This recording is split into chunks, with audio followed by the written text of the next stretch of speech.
Hello, fellow YouTubers, and welcome back to Phoenix Wright, Ace Attorney, Justice for All.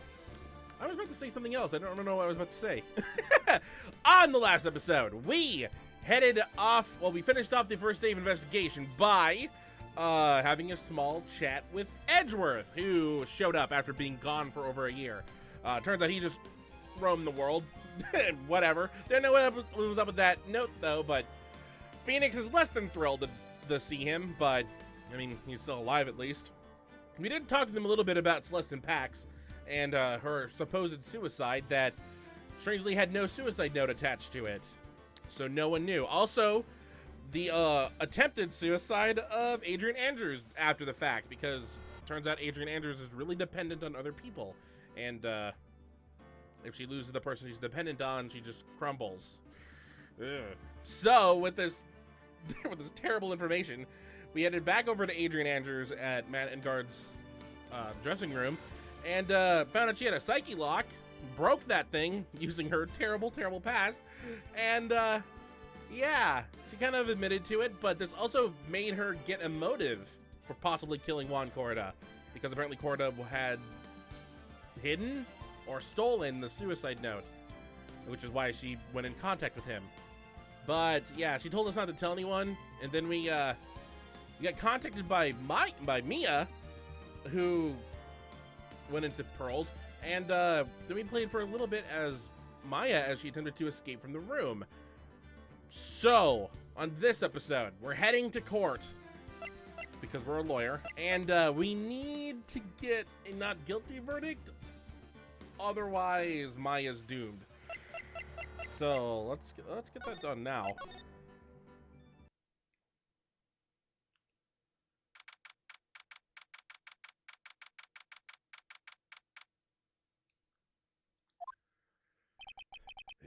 Adrian did it? Oh god, I don't remember Engard's voice at all. That's what it looks like. Dude, no way! No one could do anything like that! In court today, there will be a mountain of evidence that will implicate you. A mountain of evidence? I'm certain there is someone out there trying very hard to pin this whole thing on you. Please, Mr. Lawyer, dude, like I said yesterday, I'm refreshing like a spring breeze, right? I can't let any sort of scandal ruin that.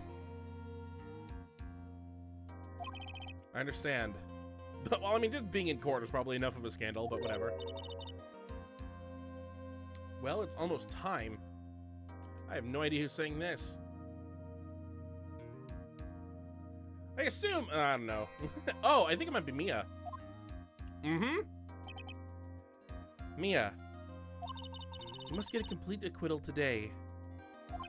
I know. But I can't focus on Maya's situation right now. Or Pearls either. No matter what, I have to focus on winning this case by the end of today. I didn't say today. Today felt natural. Indeed. Well, let's get going.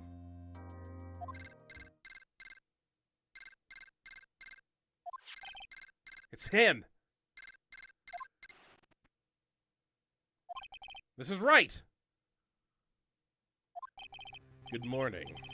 This is it, Mr. Attorney. The day of the trial. Maya. She's unharmed, right? Well, when I checked on her earlier this morning, she seemed a bit, how should we say, tired. Don't worry, people don't die that easily. Besides, what you really should be concentrating on is winning today's trial.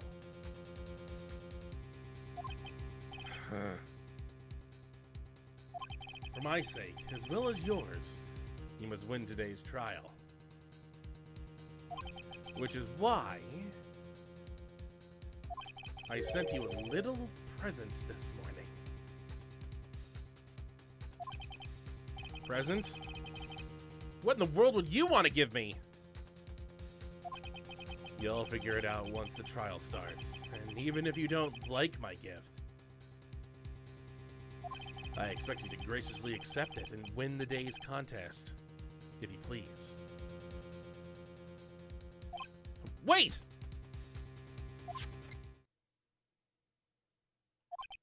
The kidnapper sent me a present? Mr. Lawyer Dude, who was that? No one. It has nothing to do with you, so forget you heard anything. Dude, did your nose just get longer? Phoenix isn't Pinocchio.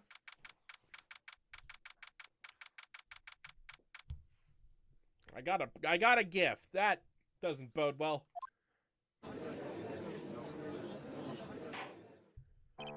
Court is now in session for the trial of Matt and Guard. Are the prosecution and defense ready? The defense is ready, Your Honor.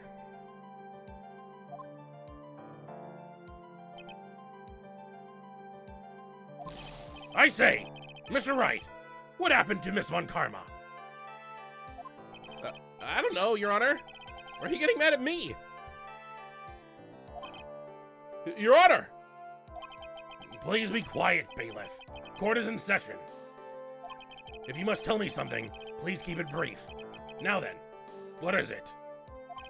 Prosecutor Von Karma's... This morning, Miss Von Karma was shot by an unknown gunman. What? Shot? Somehow, I think this is the present that man was talking about. His present? Miss Von Karma is one of the top prosecutors in the country at the moment. If she were to disappear, it would be to your advantage. This is totally insane. Miss Von Karma, is she alright? I don't have that answer. She's alive and in stable condition. That's good. You're... I thought he'd show up. Your Honor. It's playing the song again. Due to the circumstances, Miss Francisca Von Karma cannot appear in court today. I, Miles Edgeworth, will be taking her place. The prosecution is ready. Naturally.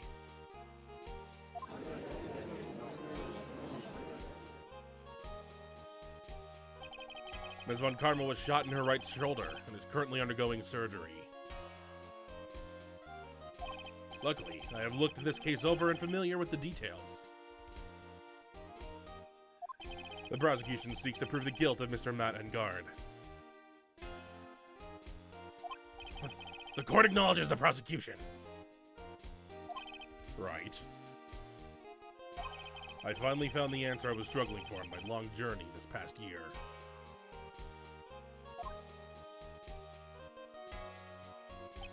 By the time this case comes to an end, you too will know the answer. Got the finger wag. Now then, the prosecution would like to call its first witness. Please bring Detective Gumshoe to the witness stand. Hi, Gumshoe. Witness, your name and occupation. My name's Dick Gumshoe, sir. I'm a detective down at the precinct. For now. For now? After this trial's over, I'm supposed to turn in my badge, sir. Detective Gumshoe. She still went through with it? The prosecution has no need for a depressed witness. Oh, come on, Edgeworth. Lift your head up and face forward like a proud officer, Detective Dick Gumshoe. Yes, sir! Okay, he's giving a pep talk. I see that. Now, let's have your testimony. If we want to explore the various facets of this case, we must start with that. Get ready, Phoenix. This is going to be one very rough fight. Yeah, it would have to be with Edgeworth as my opponent. So the answer he was struggling for. Interesting. Show me this answer you finally found, Edgeworth.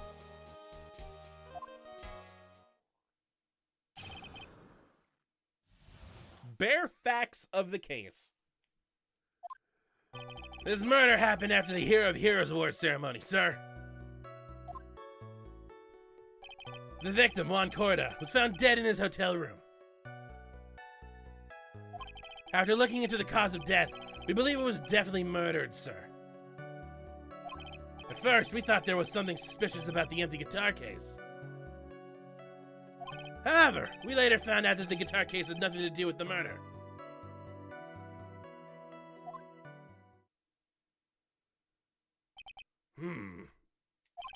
After the award ceremony ended, the victim was alone in his room.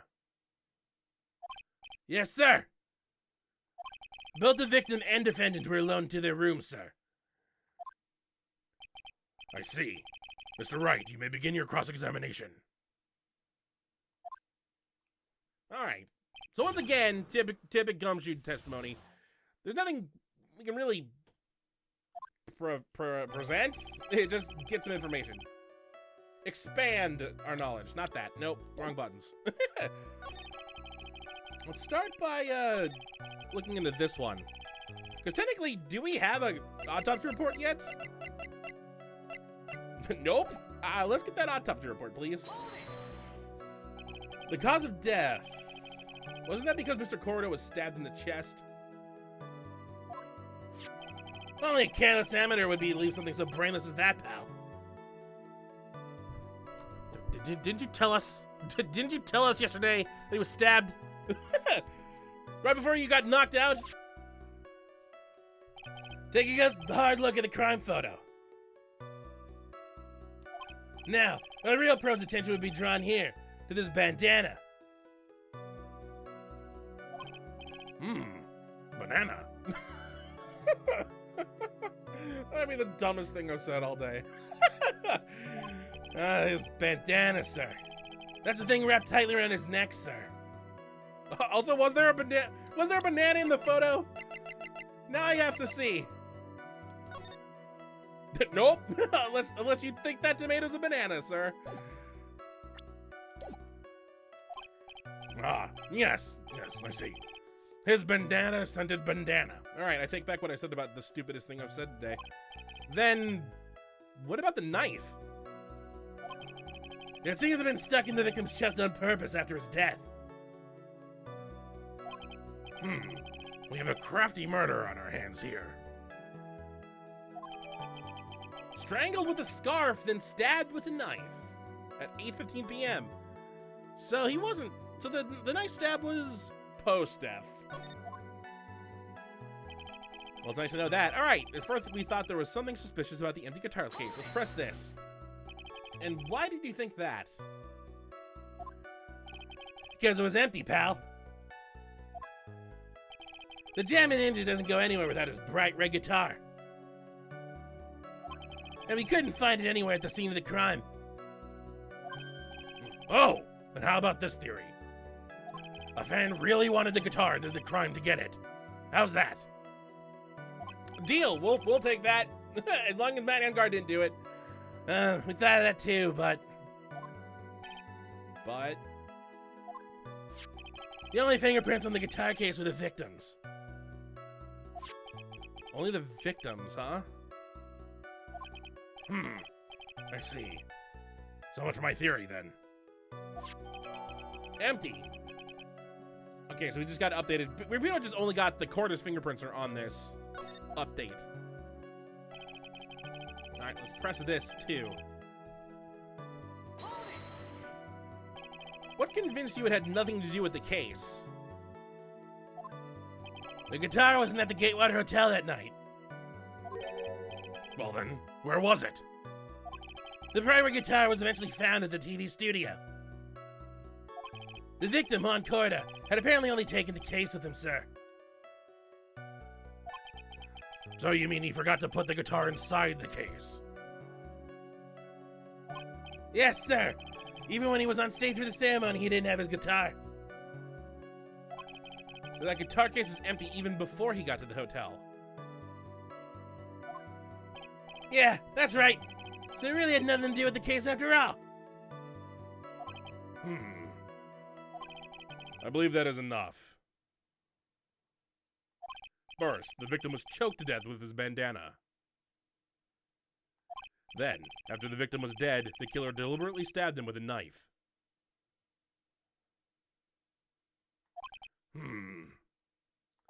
Which brings me to my next point.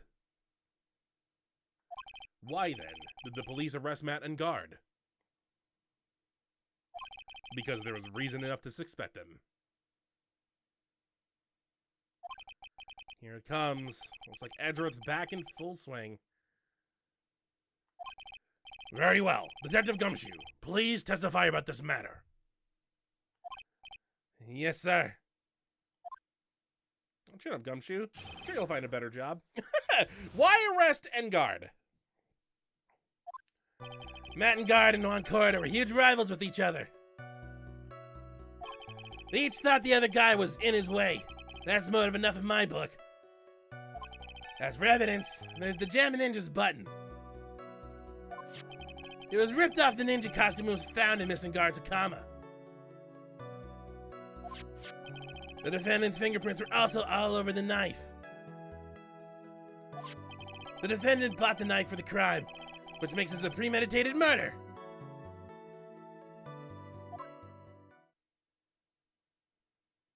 So the defendant's fingerprints were found on the knife used in the stabbing.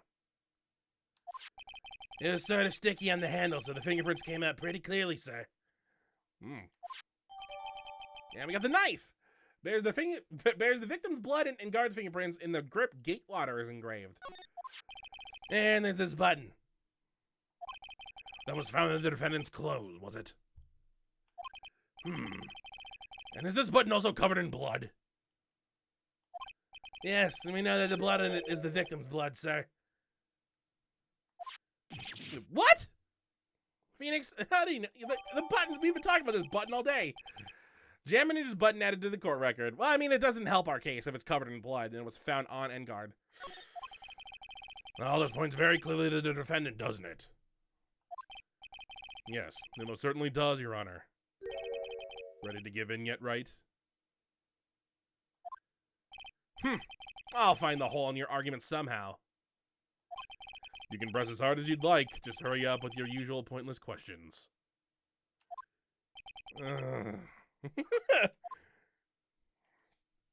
All right, Gumshoe. I have a question for you. And we can actually present something immediately. This statement you mentioned about the knife.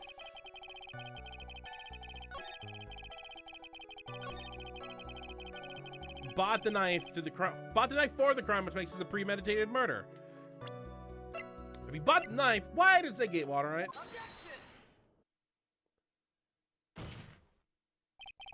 Wait a second.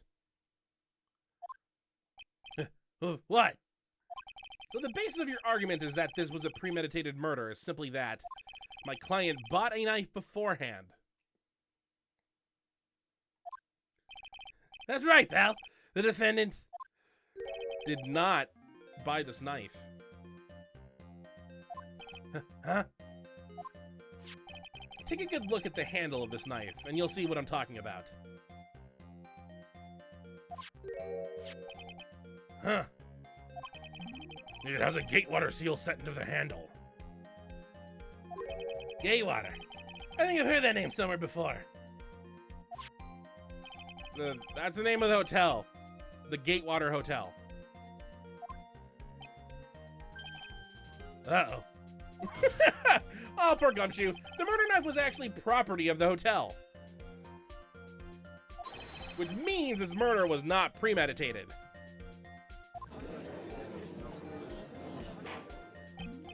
Yes, that is very true. That is very big.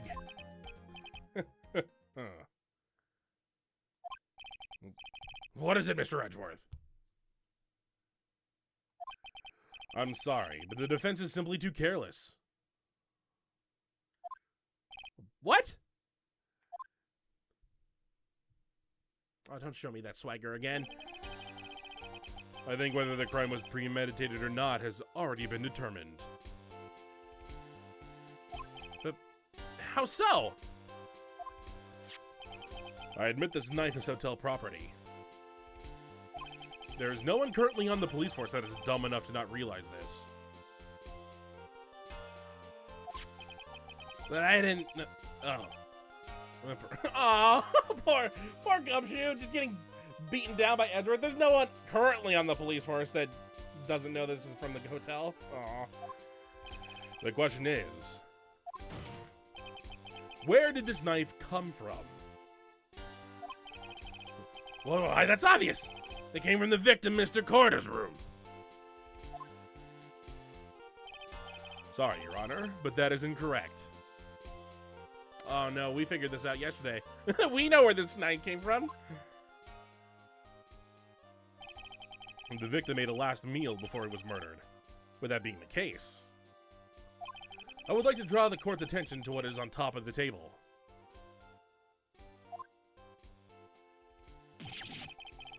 There's a knife and fork on the table! Then, where in the world did this knife come from?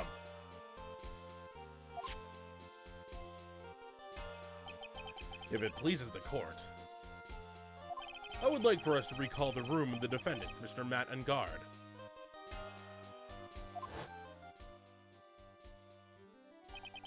Especially what was on top of his table.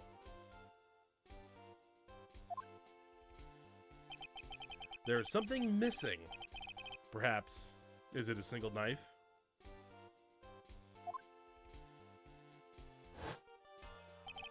We investigated the leftover dishes for fingerprints, and while we were investigating, we came to the conclusion that Mr. Matt Engard's knife was missing. Oh no. I mean, we knew this, Phoenix. We pointed this out. We kind of knew this was heading this way. Mr. Engard had gone to the victim's room with the knife he had used during murder. That could be ketchup then, who knows? Why would he carry a knife when to visit? To kill, of course.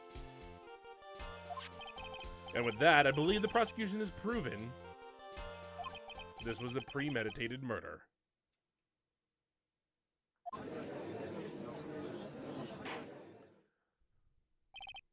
Amazing, Mr. Edgeworth. Absolutely brilliant. A brilliantly clear deduction. Well, come on, never get complimented. It seems like Edgeworth had this plan from the very beginning. It's supposed to be one of those traps, and I just walked headlong into it.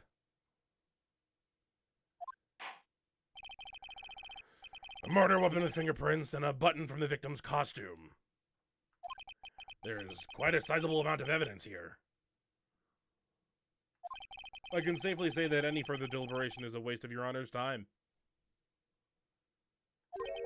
Although, I wouldn't mind if the defense were to present evidence not yet shown to the court. Evidence not yet shown? It means evidence that the court hasn't seen yet. In other words, new evidence. What does the defense have to say about this, Mr. Wright? Well, Phoenix, the judge is favoring the prosecution right now. If we answer with something wrong here, that gavel will be ringing out to the sound of our defeat. Mr. Wright, do you have something important and necessary to present to this court? Actually, I do. No, not right now. Once again, I mean, this one's an obvious one where we don't really have anything to do. Except we do. Otherwise, we lose. There's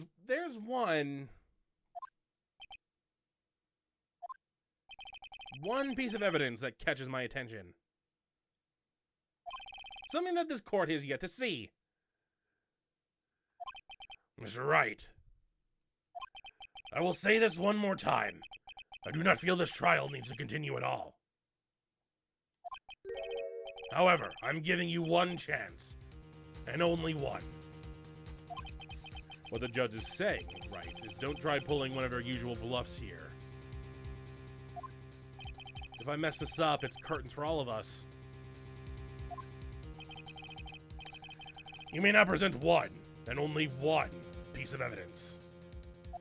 Now then, what is this important evidence that you must show to the court? And if you notice, the entire bar is full, which means we really only have one chance. We can't mess this up, otherwise we lose. So, we obviously present our... nope, I was about to say present our attorney's badge, but I immediately feared that it actually would.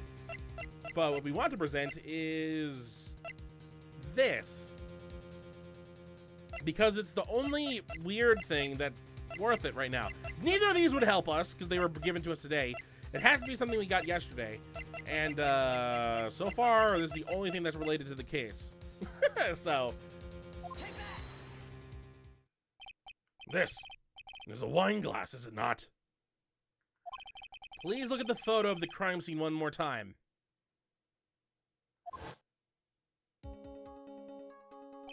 The scene is a mess because of the victim's struggle against his assailant. The vase was broken, his makeup is all over the floor.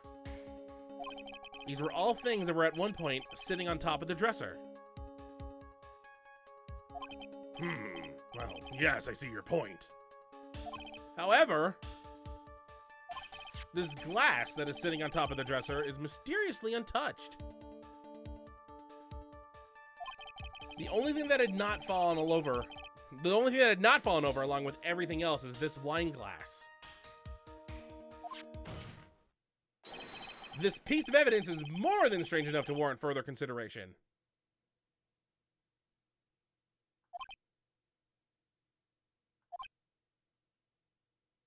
I don't like this. Oh no. No one believes me. Well, what do you all have to say?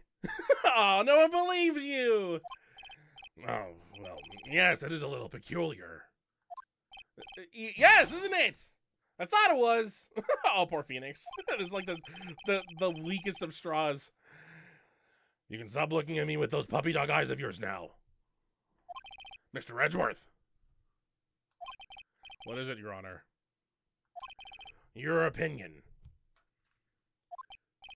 You don't need my opinion. Oh, Edward, please. Because there is no special meaning to that glass. What? It's safe to say that the glass was set there after the crime took place. By the person who discovered the body, Adrian Andrews, for example. She could have easily been so shocked that she set the glass down without thinking. That does sound very plausible. Mr. Wright? Could Miss Andrews really have set the glass down without thinking? It's possible. There's no way. I mean, I think we could choose either one for this one, to be honest. Although, the way we want to present it, if we pick it's possible, then what was the point? So there has to be no way, right? If I appear weak here, the trial is over. Oh yeah, that too. I can look for my proof later. For now, I should trust my instinct and point with certainty. They just might fall for it if you're thought-provoking enough.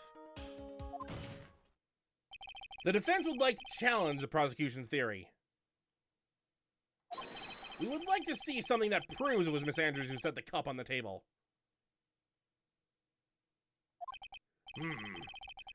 You've turned the situation on its head yet again, as usual. Mr. Edgeworth, do you have any proof to back up your claim? There's no way he has any. He's just bluffing. Unlike Mr. Wright, I never say anything unless I have the evidence to support it. What? Oh, poor Phoenix. Not everyone bluffs like you.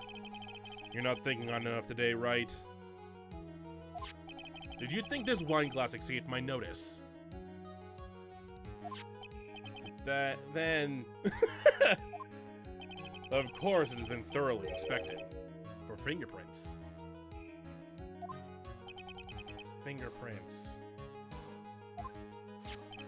There were only one set of fingerprints left in this wine glass. Only one. Well, whose were they? They were not the victims nor the defendants. Rather, they were of one Adrian Andrews. What? Oh, well, balls. There goes our theory. Andrew's fingerprints are on this wine glass filled with tomato juice. That is why I said that the person who had discovered the body had left it there. Are we done here, Mr. Wright? I can't believe I fell into another trap. Ms. Andrews was probably holding the glass when she went to see Mr. Corda. But upon seeing his dead body, she was stunned and set the glass down on the dresser.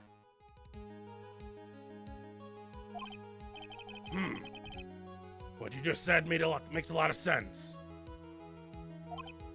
Tisk, tisk, tisk. Now do you see, Wright? You can't change any part of my scenario as it explains everything all too well.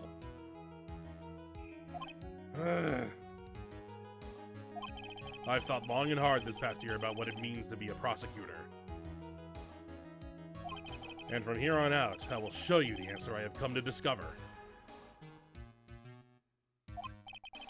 Wait a second. Mr. Edgeworth, I think the prosecution has provided enough evidence for me to enter my verdict. Unfortunately, I cannot allow you to pass judgment yet. I need to do a victory lap. The prosecution is yet another witness we would like the court to hear from.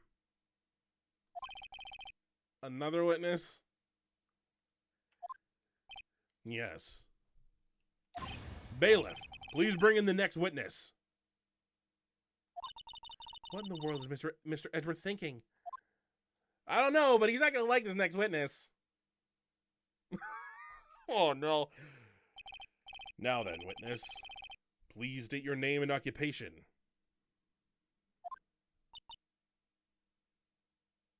He doesn't know it's old bag. He doesn't. He has no idea what he's about to uncover.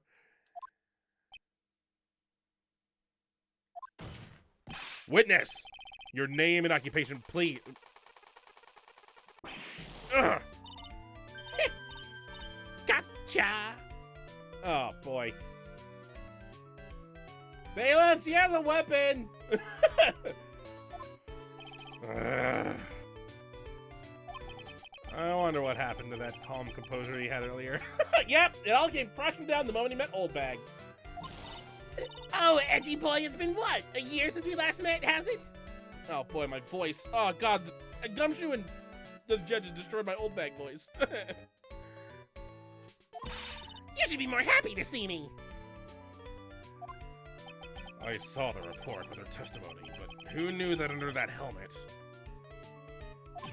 It was the Wicked Witch at the witness stand. Aw. I'll tell you, this time I know what I'm supposed to do. Hey, she sounds like the Wicked Witch too. So today I'm going to tell you anything and everything. Even things I don't have to do with that terrible crime. Oh boy, no, please keep it to the crime. Miss Witness, that terrible crime is all this court needs to know. Oof. Shush! I'm talking to my dear Edgy Wedgie right now. Oh boy, just well, that's not more stupid than the last thing I was talking about. So, don't interrupt us, Gramps. Yes, madam. No, please. By all means, interrupt her, please. Anyway, witness, your testimony, please. It's sure what they say, that youth are hot-headed nowadays. Not that I mind at all, Edgy.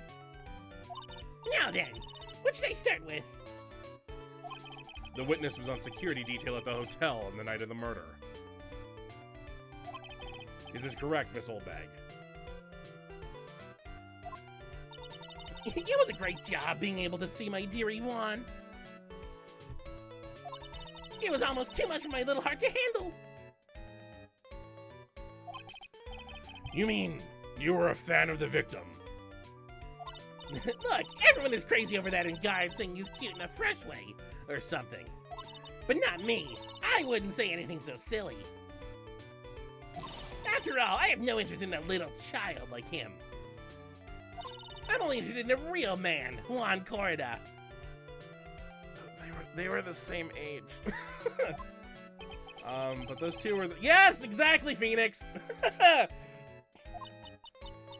Anyway, as I was saying, I was pacing in front of his room that night. Oh, God.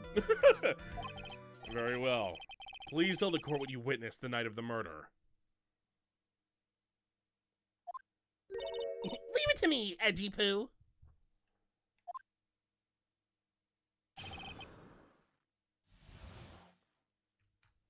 You know what?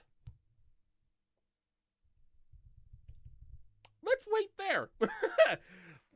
We'll save Old Bag's testimony for next episode because we're starting to get close to 40 minutes. Also, when we take a break, I can rest my voice. I can do Old Bag proper. Old Bag's fine as it is, but still. So, that's going to do it for this episode. On the next episode of Phoenix Wright, Ace Attorney, Justice for All, we're dealing with Edgeworth in court once again, and he is currently destroying us because we really have nothing left to go on at the moment. But hopefully something Old Bag says will twist the tides for us because we really need it. So, until next time, hopefully you enjoy.